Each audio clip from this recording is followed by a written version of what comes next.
Dude, Hey, what's up? what you reading? The Bible. You're reading the Bible? Yeah.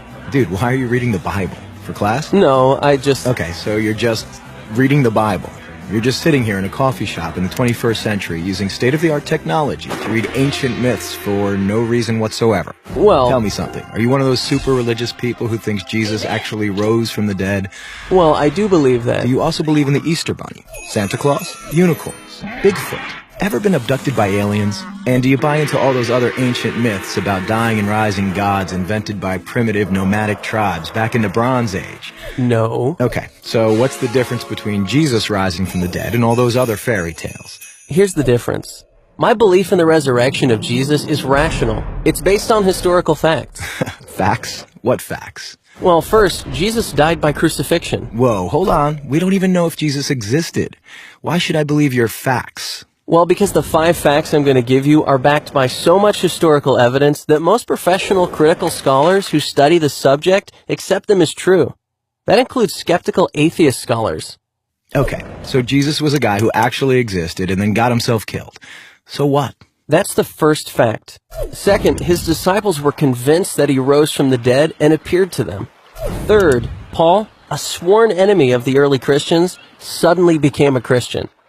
Fourth, Jesus' skeptical brother James also became a Christian. And fifth, the tomb where they put Jesus' body was empty. And those are well-established historical facts. Right, but you can't just leave it there. These facts demand an explanation. Otherwise, you've got a big hole in human history. Okay, here's an explanation. They all lied. It was a conspiracy, the most monumental prank ever perpetrated. His followers stole his corpse from the tomb and then started telling everybody he was alive. That's the conspiracy theory. The problem is it doesn't explain the facts. How do a few spineless fishermen, cringing in fear for their lives, subdue a bunch of well-armed, professional Roman guards, roll away a 2-ton stone, steal a body, then hide it from a city swarming with people trying to find it? And why would they do it? The disciples had absolutely nothing to gain by lying about Jesus' resurrection. In fact, they were persecuted, and we have good historical evidence that 5 of them were martyred because of their claim that Jesus rose from the dead.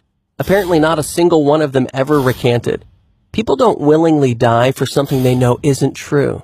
They were there. They knew whether it was true or not. All right, another theory. The disciples thought they saw Jesus alive after he died, but it was just wishful thinking. They were stressed and just kind of hallucinated. The hallucination theory also lacks explanatory power. 500 witnesses saw Jesus at the same time, and the disciples touched him. Psychologists have shown that hallucinations don't work like that, nor does this explain the empty tomb. Okay, look, maybe there's some other explanation, but the bottom line is dead people stay dead. Rising from the dead would be a supernatural event, a miracle, and science has proven that miracles don't happen. Oh, really? When did that happen? I don't know. I just kind of heard it somewhere. Science has not disproven miracles. In fact, that would be impossible. Why? Science deals exclusively with natural phenomena, physical matter and material processes, right? Yeah. But a miracle, by definition, is not a natural phenomenon. It's supernatural. So a supernatural event would lie outside the boundaries of science. It's logically impossible for science to throw out any hypothesis that lies outside its boundaries. why have I never heard this stuff before? I don't know. Maybe because it's scary? Scary? Yeah.